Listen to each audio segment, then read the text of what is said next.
Okay. It's my pleasure to introduce my friends tonight. I'm just going to start from left to right on my screen. So Shelly is first. Shelly Prichard is the president and CEO of the Wichita Community Foundation, where she's been since 2012. At the foundation, she manages 111 and she interacts with donors on a daily basis to help them direct their charitable giving, and is responsible for dispersing $5 to $6 million a year throughout the community. Shelly previously served as CEO of the Girl Scouts of Kansas Heartland, and that was great fun because she was trying to be the spokesman for how many different Girl Scout troops, Shelly? Well, we had 15,000 girls and 5,000 volunteers around the state. Yeah. So. And you know how women are. How she managed the give and take is beyond me, but she did an excellent job. Before that, she served as executive director for a group called Youth Entrepreneurs, and that worked with helping students, kind of like junior achievement. Right. And did an excellent job there. So the Community Foundation was very, very lucky to get someone with the experience that she has. Right now, she's on the board of the Kansas 4-H Foundation. Yes, she's a country girl. The Wichita Estate Planning Council and the Greater Wichita Partnership. She is past president of the Wichita Rotary Club, chair of the K-State Alumni Board, and she was president of the Young Presidents Organization, the first woman in Kansas to hold the position, as well as the only Kansas member from a nonprofit. She grew up on a farm outside Newton, Kansas, has a BA degree in journalism and mass communications from K-State, and she's married to Cameron, who's pretty good. He's pretty awesome.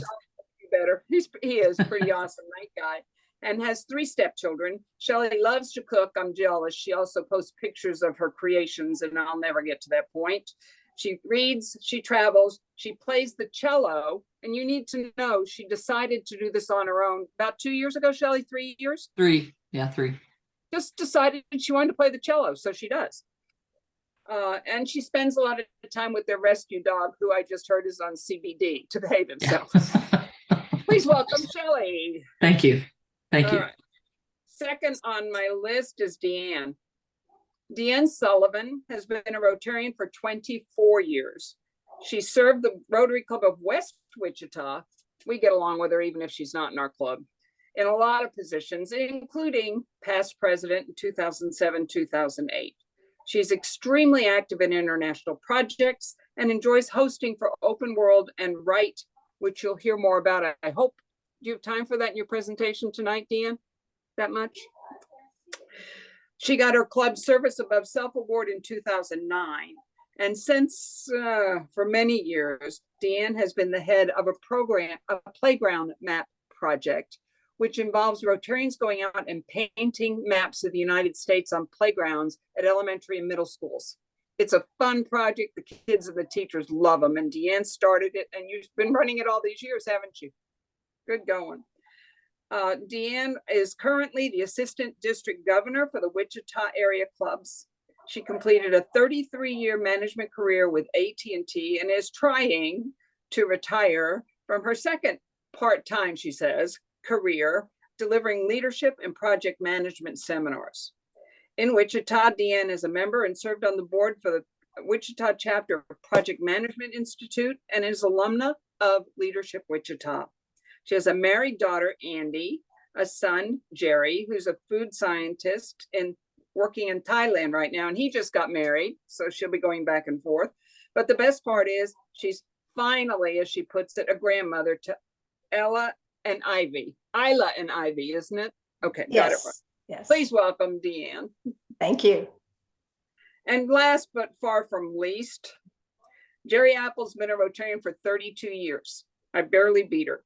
She's a member and past president of the Downtown Club. Geri also served as district governor for the district in 2002 and 2003.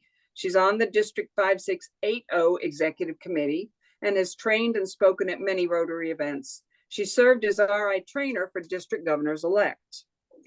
She's been recognized in a ton of different places, well-deserved, for the above service above self award for her club and the district, And in 2012, she received Rotary International Service Above Self Award, one of 150 worldwide. Geri's a founding member and long-term treasurer of the Rotary Global History Fellowship.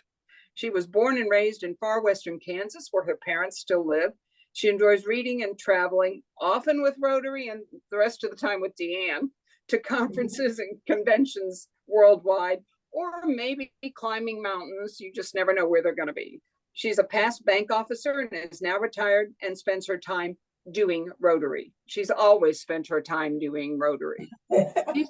These three women are some of the most amazing women in Wichita, as you can see just by the short bios you heard tonight. And I can't tell you how thrilled I am that they agreed to visit with us tonight. So with no more ado, I'm going to pass the baton over. DeAnn, I think you've got the PowerPoint. There you go. She does. And this is Geri speaking. I'm going to start the presentation. Our title, you may think, is a bit interesting. Now, from our introductions, could you figure out who the Rotary Geek, the Traveler, and the Eye Roller might be? Well, you're going to find out tonight. We are going to encourage you and talk mostly about going to Rotary International Conventions. I get to start because I have been to the most of them. My first convention was in 1998 in Indianapolis. And I, of course, was at the 2022 convention in Houston. I did my very best to attend all of the 2 virtual conventions, which I missed our live things so much.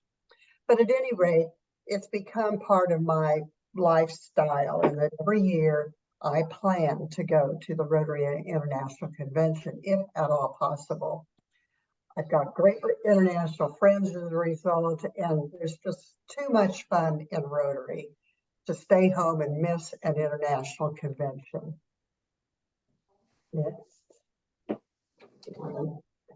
So, yes, I am the Rotary Geek. Having attended that many conventions, it's probably pretty obvious. Gail mentioned that I am a founding member of the Rotary Global History Fellowship, and a couple of these pictures are of our booth and the individuals that have been involved with that fellowship over the years.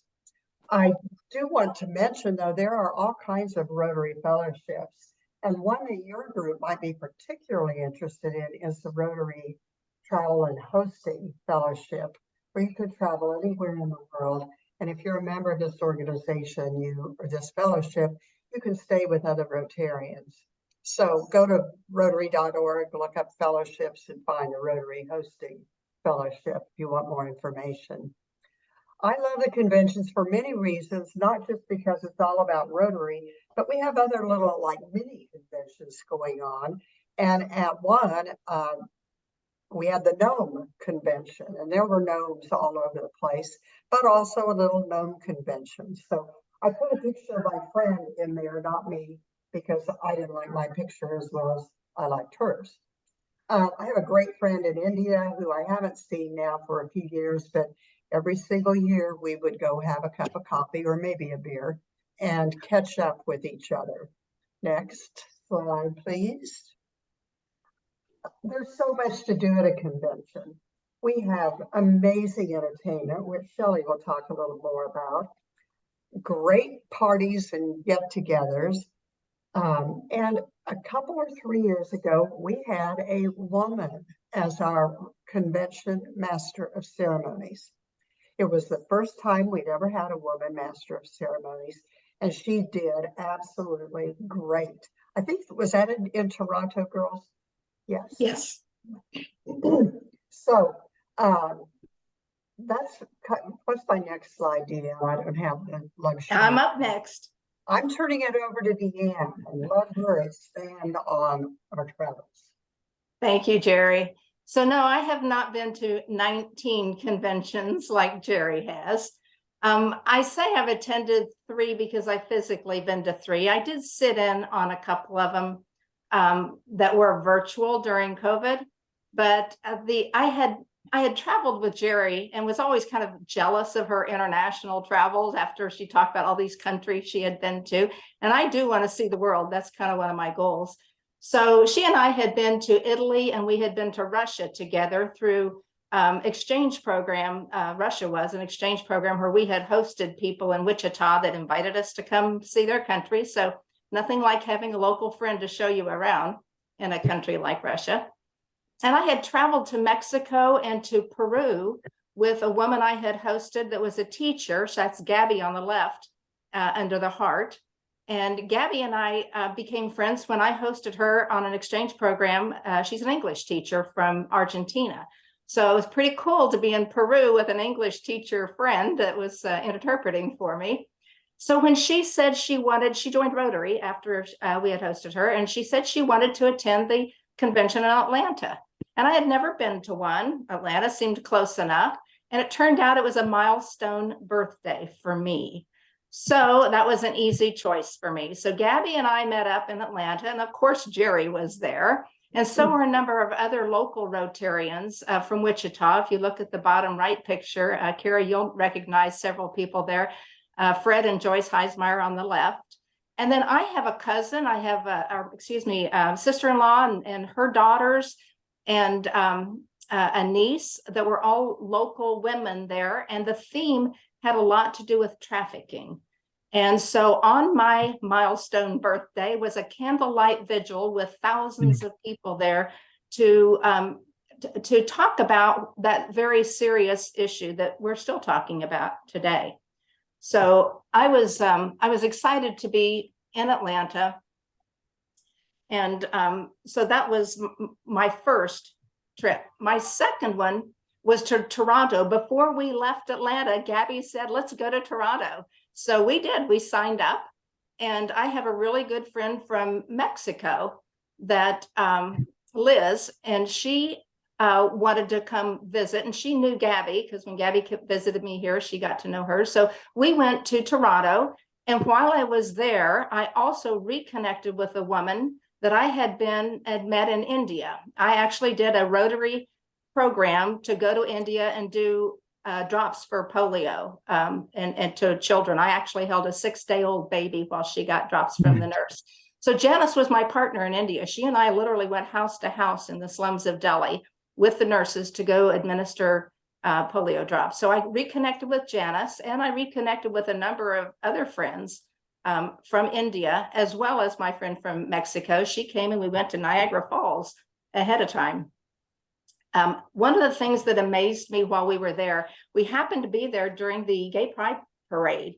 And I have to say, that was kind of an eye-opener for me. It was in the rain. Janice and I were standing in the rain. And there was a group of Muslims that came through the parade. And I couldn't help but think of how brave it must have been for them.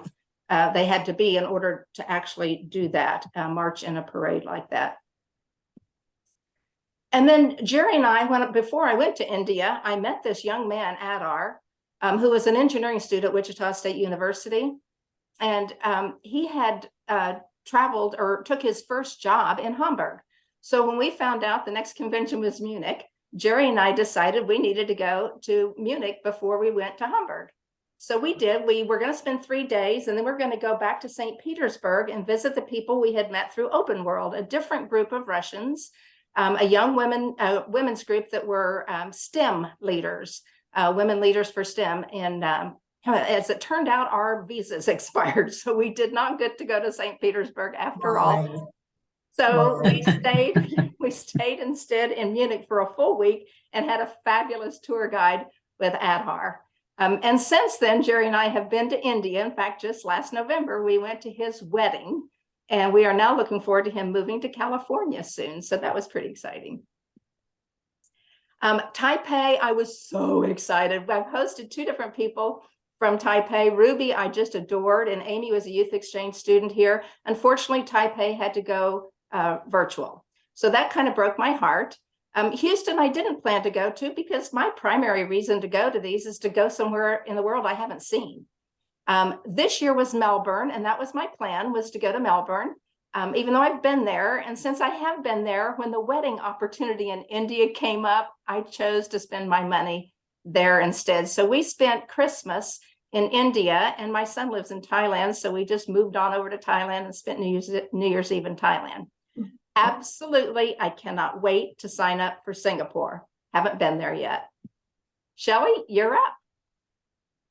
Well, I have just been to one Rotary convention, and it was Toronto. And one of the reasons I went is because our club luckily helps reimburse the cost of that. But I really did feel like it was my obligation as the club president to go and learn as much as I could on the international stage about Rotary, so I could be a better leader for our local club. I also had been to Toronto before and like it. And like you, DeAnn, I do love to go new places, but I knew Toronto and had a great time. I was just there a short time on my first visit. So I wanted to go again. And what I expected was a whole lot of Rotary. And before I went, that was not said in a positive tone. We have a very large club. And as Joe referenced earlier when we were talking, unlike your club, I joined early in my career. I've been a member for I think 25 or 30 years.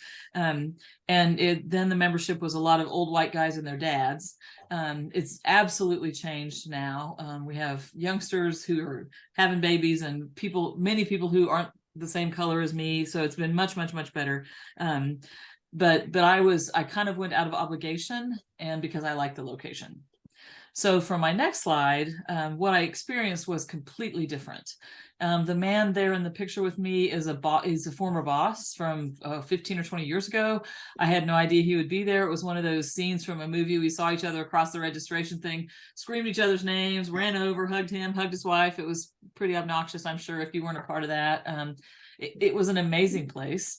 We took a boat cruise, and Andrea Krause is there in the picture as well. She was the district governor, and she and I connected, and we're still Facebook friends. And every once in a while, we'll see each other at a Rotary function or whatever. And so we just stay in touch. So it was really a very different thing than what I experienced. And more experiences that I had, I got to know Gabby. These guys took me under their wing, and Geri had given me the heads up ahead of time that it does take some maneuvering to make it through around in an international convention. But I got such an international perspective. Gabby is a wonderful person, and I'm looking forward to seeing her again.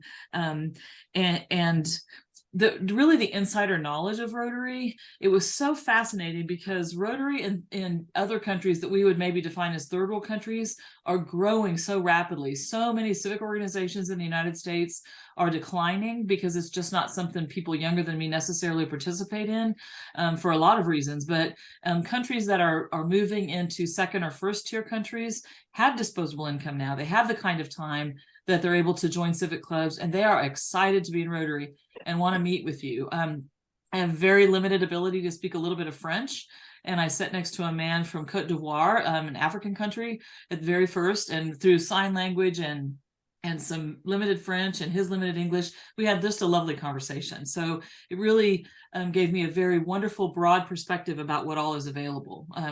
Make sure you wear flat shoes. There's lots and lots of walking. And when you have thousands of people who are, especially in the primary sessions, and they get out at the same time, restaurants can be really packed.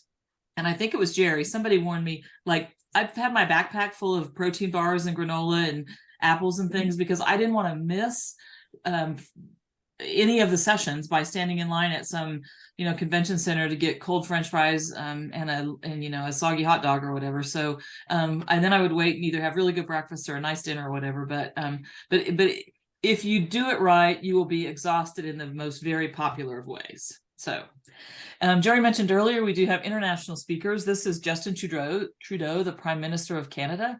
So it's not like they're just, grabbing people off the street and sticking them up on stage. This is the highest level of a country or subject matter experts. Laura Bush spoke, which was especially interesting to me because she cares deeply about literacy. My background in journalism and English, and that's a real primary focus of our club. So it was really wonderful to see a former United States president's wife at the Rotary Convention talking about the importance of literacy for our children and our future. So just really connected in many, many ways. And I would have to say, in full transparency, there was some of the old school stuff like the president, the international president escorted his wife on the stage, and then she kind of awkwardly stood there. But this year, since it is International Women's Day, you know, our International Rotary president is a woman, which I think is a real step in the right direction, obviously. That being said, even though there was some of the more traditional things, I was late. They had a luncheon for new presidents, and I had gotten out of my session. Shockingly, I met someone I wanted to talk to, so I was late getting to the luncheon, which worked out really well for me this time because, you know, just like church, people sit in the back and they were trying to fill the front seats. So this guy grabbed me and took me up to one of the head tables, which is where the outgoing president's daughter and her family were sitting. She was amazing. Her family was so fantastic. Her kids were hilarious. They were little kids, and they were, you know, they just wanted my dessert, which I gladly gave them. But what she said about the way Rotary International had treated her family and her father just cemented the fact about the family of Rotary. I also experienced what is the absolute opposite of what I thought. Virtual reality was becoming accessible to many at this time. They had a whole booth, this big booth about virtual reality, and they gave all of us this. I don't know if you can see it. This is called a Google Cardboard.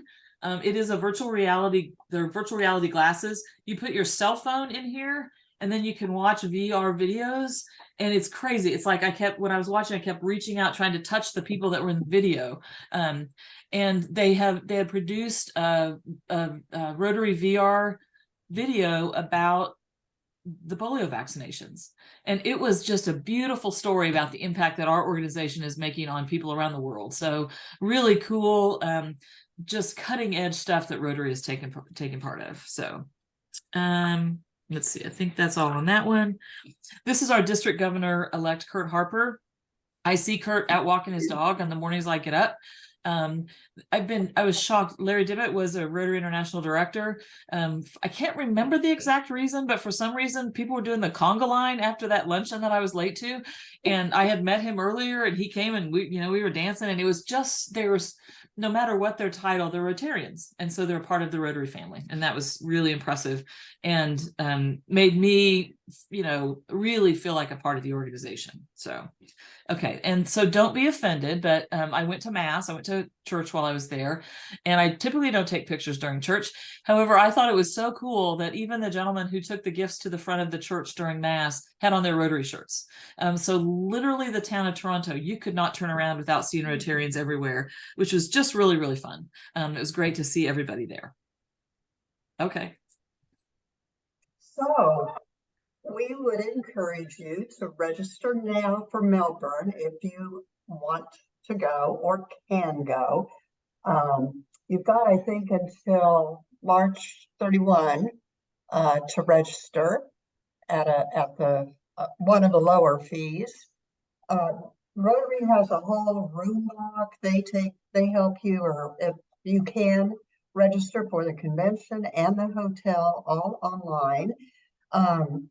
It's just the most wonderful, wonderful experience. If you can't go this year, then Singapore comes up next year, and the following year it's in Calgary, Canada, which shouldn't be that far away for you Northerners. I don't know how far it is from the Azores, but for you Northerners, Northern USers, it's not as far for you as it is for us in Kansas. But we really encourage you to go to a Rotary convention, and here are 10 good reasons why you should go. Number one, you can eat the local cuisine, and make sure you eat the local cuisine. The goal should be we will not eat at any chain restaurant. If it's available in your town, you're not eating there, okay? Now, I found out during my trip to Seoul, Korea for that convention, I really do not care for Korean food. So I ended up eating a lot of my meals at my hotel. However, I love the Thai cuisine, and as a result of my first visit to Thailand for the convention, I've gone back at least 2 more times, maybe 3. I'm kind of losing track. I love Thailand. Anyway, I was in Singapore way back in 1999, I think it was, and fell in love with the dim sum there. So needless to say, I am really looking forward to next year. when we go to Singapore, and I can catch up on some great dim sum in Singapore. Now, that little beaver tail, it's not so little, that thing over there, I know nothing about because I was not feeling well for a good part of this convention. I never ate it. So I am turning this over to, I think Shelly could tell us about Yes. the beaver tail, okay? Yes, and excuse my dog there. Apparently the UPS guy or somebody stopped by and he has to let me know they're here. Okay. So DeAnn actually told me about this. It's called a beaver tail, and it is as large as it looks. It's like this long, and it's a piece of dough, like kind of sweet dough that's fried. And then you get whatever toppings you want on there, and they encourage you to get multiple toppings. It was delicious. And just like if you ever go to Italy, eat more gelato than you think is possible. That was my one regret from the convention, that I did not have a beaver tail every day because they were amazing.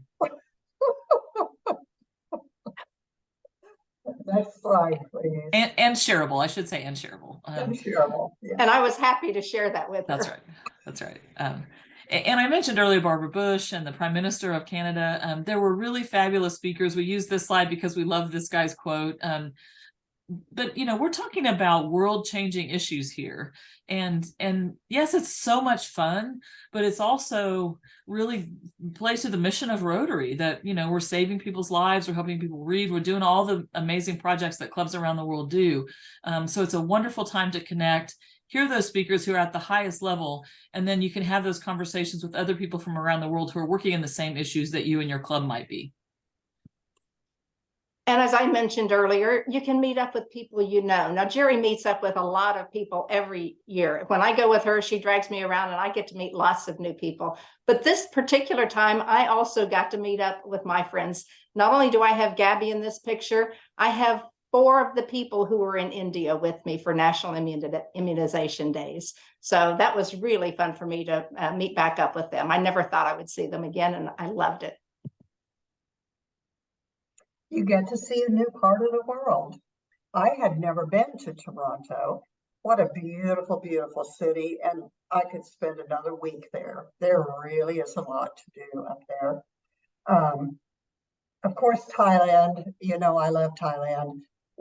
I took a tour following the convention, and one of our stops was a night in the jungle and a visit to the bridge on the River Kwai.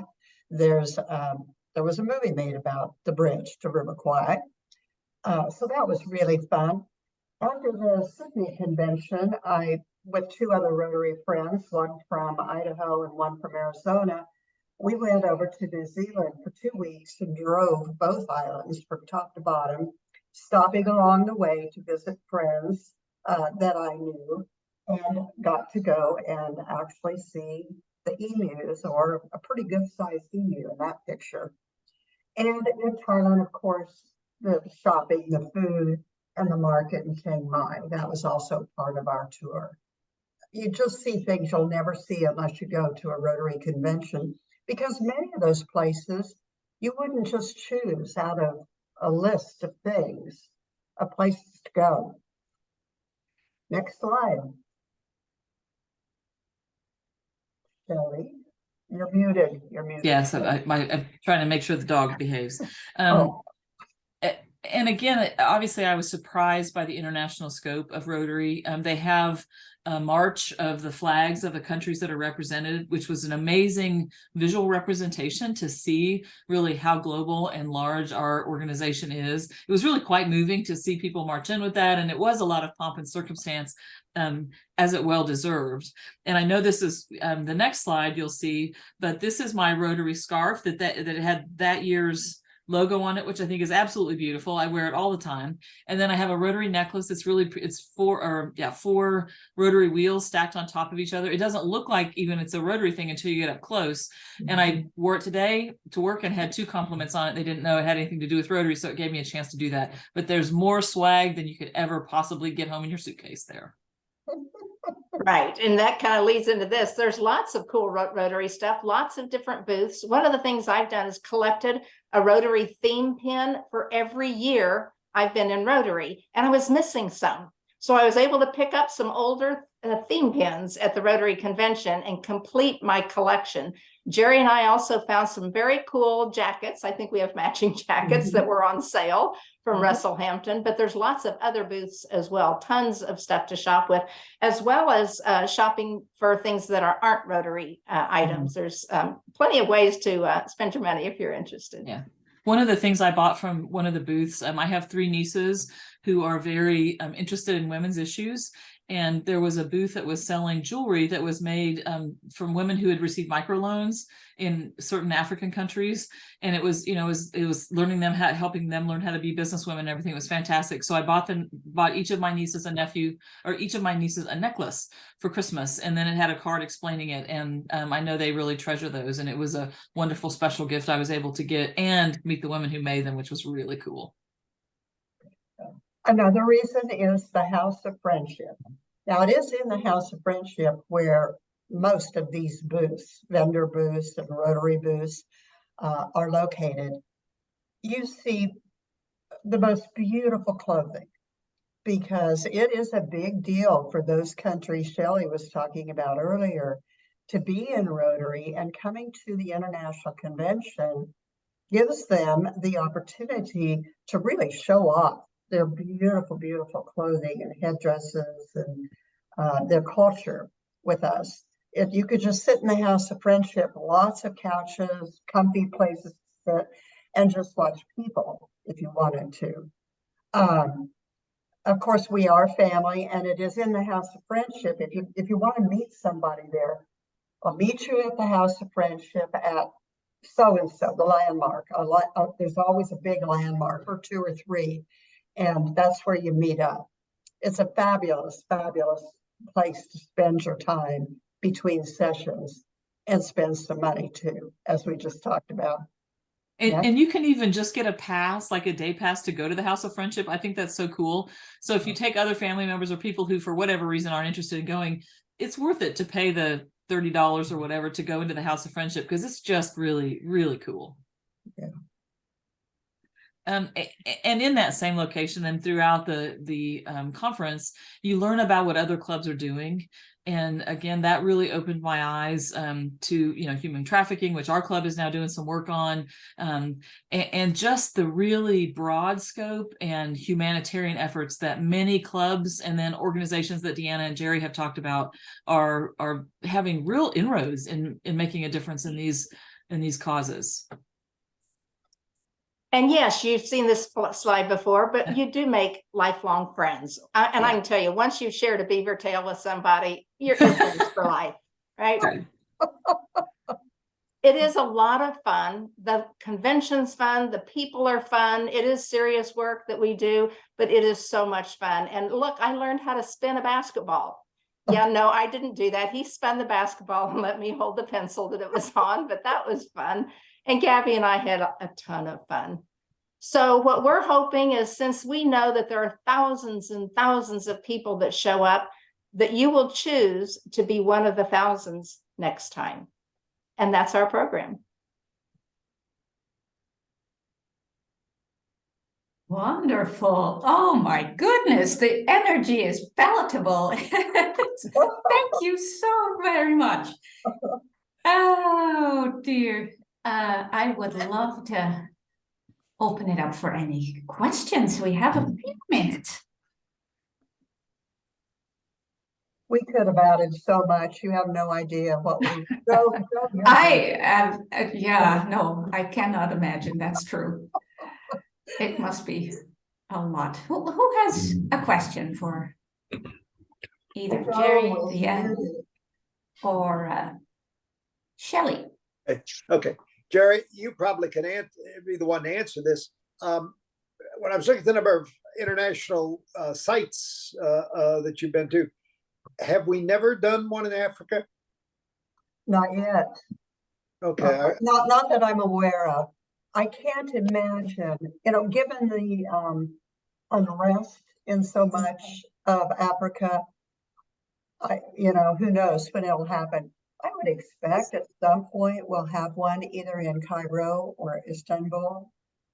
Those are 2 spots that I know have been talked about and discussed. Okay. Egypt and Turkey with the earthquakes in Turkey, who knows? But no, as far as I know, we've not ever had one in Africa or Antarctica. So I guess as a follow-up to that question, so when a place hosts a convention, do you happen to know, like, is the local city or the local country, do they have to pay for a lot? Is there a huge financial obligation There for the people is, who are hosting? yes. I know a little bit about this, but if you wish to host a Rotary International Convention, you have to submit a proposal. And part of that proposal includes how you would house 35 to 40,000 Rotarians, how they would be transported, because, you know, there's thousands of people. And so they have to be able to get to the convention center via bus or train. And I must say, every convention I've ever attended, it was easy to get to and from the convention center. They are usually free passes that Rotary or the local, I don't know who pays for it, might be part of your registration, but free passes to get you on the buses or the subway or whatever. I know in the case of Houston, they had commitments from, of course, their Visitors Bureau, the 40-some clubs in the Houston area all agreed to participate in very specific ways, as well as fundraising to make the event happen in that city. So yes, it is a financial obligation, a financial cost to the clubs, either dollar-wise or very much time invested. Yeah. One of the gentlemen in Toronto told me that the city of Toronto donated the rail passes. So I took the train everywhere I went, and they said you had to show your Rotary badge, because one day I was halfway down the hotel and thought, oh no, I'm riding the train. So I ran back up and got my badge, but I needed it to get in anyway. So I think the cities get it, that there's 35 or 40,000 people. So the economic impact is huge. So I'm sure there's some of that kind of stuff. And the Toronto convention actually was a little bit later than it normally is, because where we had the general sessions is the same place. If the Maple Leafs would have made the Stanley Cup, they would have played in that same convention center. And so they had to wait. They didn't make it that year, but as the Prime Minister told us, if they would have, he did not want the Rotarians to have to sit on the ice. So that was a good question. Anything else? Well, please go to a convention. Have any of you attended a convention in the past? A Rotary convention? Oh, please put it on your list. Yeah. You know, you can establish exchanges even at a Rotary convention. It just broadens your whole Rotary world so very, very, very much. So we'll see you. I can believe that. Thank you. You're welcome. Yeah, I think some of us have gone to Nyan or Scry convention, and that too. So that's a Rotary Youth Exchange of certain zones, right? And so for me, that has been just life-changing, even because of the connections that you make. Now, that was not international. It was in Oklahoma, I remember, for me, and for some of you, it might have been for a speaker 2 weeks ago. It was in Washington, D.C., I think. Anyway, plenty of opportunities there. So I have a question that no one cares about except maybe your speakers. But I'm just so curious. So since I left my dream job in Minnesota for all this wonderful future here in the Azores, which I mean, no regrets or anything, but I had just a lovely, lovely group of colleagues. Every state, not every state, but most states in the United States had someone like me who ran an agricultural leadership program. And in Kansas, that was Jack Lindquist and now Jill Zimmerman. And I was just wondering if you three ladies had any connections with my colleagues or former colleagues now, I suppose. Is it the Carl program? Yeah, yeah. Yeah. I'm very familiar with it and know several people who have been involved. I knew Jack. I don't know the new director, but know many Okay. people, have a couple friends who've been on the board, and yeah, it's a wonderful organization. Nice. Well, here, that gives just, I can feel the energy because I'm like, oh, yes, Yeah. wonderful program. Yeah. And in Minnesota, it's called Marl. You Yeah. never guessed that. Yeah. Anyway, great. Yeah. Wonderful. With that, I think it is time to adjourn. I would love to. Am I sharing my screen? No, I'm not. Not yet. Here, Wait, I can and just let me click just on the say- screen myself, but go ahead. Yeah. sorry, when you go, I don't know if I will be there, but just call Geri. Gail and Joe can give you her email or phone number, and she really helped me maneuver. And then you'll just become one of the herd of people who follow Geri around all over the world. So Oh, thank you for that offer. You know what? I think that really helps. Mhm. That really helps. I personally have a conflict this year, but I would love to see if I can do Singapore next year. Have some connections there too. That'd be fun. That'd be really, really great. Wonderful. Thank you so much. I'll add one comment to that. Any Asian convention you attend will be so well run. I'm telling you, they know how to run a convention in Asia. Now, South America, not so. Just saying. Well, while you are in Melbourne, I'll be in Montevideo, and I'll experience that. But Cool. that's the way the world turns, though, and that is the wonderful, the beauty of it too, right? To experience those different cultures, because one way or another, it all comes together. All right. So I would like to wrap it up today with a quote because of Women's Day, as well as having 3 women as our speaker. The connections between and among women are the most feared, the most problematic, and the most potentially transforming force on the planet. And that's by Adrienne Rich. I did not think you were very fearful or anything, but thank you so much. I wish you all a wonderful evening.